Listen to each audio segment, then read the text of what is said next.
How's it going, gamers? Chongo here with another video for you guys, and today it is my first impressions on the OverRun gameplay on Gears of War Judgment. Now, if you haven't seen the gameplay, there'll be a link in the description to that.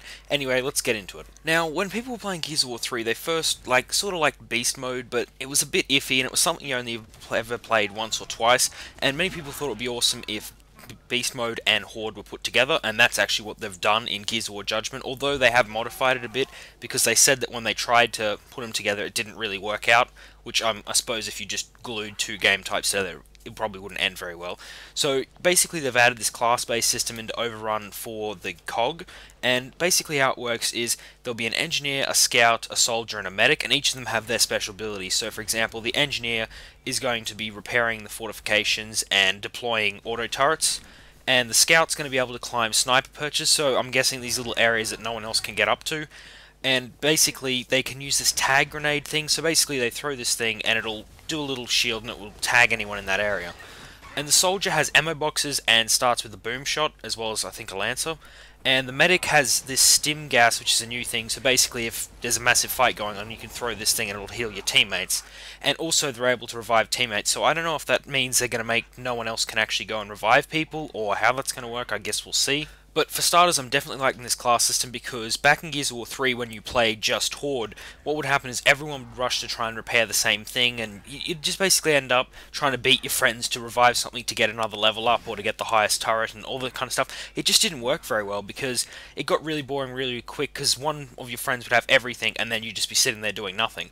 So it's really good because, yeah, if you've got your little class-based system, each of you knows what your specific job is, so yeah, if you want to always play as an engineer, you can do that. Now, the Locust also have special abilities, but they're a little bit more obvious. So, for example, the Cantus can heal its teammates. That's a pretty obvious thing, as well as like the Ticker running fast and all that kind of stuff, and the Corpse are burrowing down. So it's pretty much Beast Mode and Horde together, and it looks like with the class thing they've made it a lot better and I suppose more playable, but it is still unknown if they're going to include Beast Mode or Horde as a separate game type. My guess is they probably would include Horde, but I'm not sure about Beast Mode, because you can probably play against bots in this mode as well as online with other people.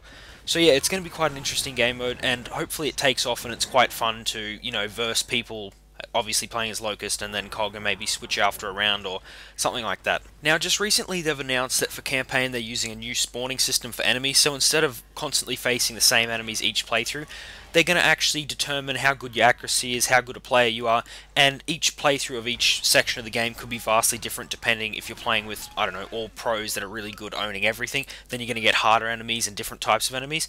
Now, this system sounds a lot like what was introduced in Left 4 Dead 1 and 2, basically how it monitors your progress, and if you're obviously playing really well, it'll send harder enemies or more enemies at you. So I'm actually really looking forward to playing the campaign, and hopefully it'll add a little bit more replayability, because once you usually finish the Gears campaign, you never really went back into it. Now, they haven't really announced anything about just the normal versus multiplayer mode yet. My guess is they're probably going to be keeping that pretty similar, because yeah, it works perfectly, so they're probably not going to change too much. Maybe add a few extra game modes in there, but yeah, I'll have more details on that hopefully when they show some gameplay or announce some new mechanics in there. Okay, that brings me to the end of my short little impressions of Overrun, as well as a little update on the campaign for Gears of War Judgment. I hope you enjoyed it. If you've got any comments on Gears of War Judgment, put them below, and if you like this video, give it a like and subscribe if you want to see more videos like this. See you guys next time.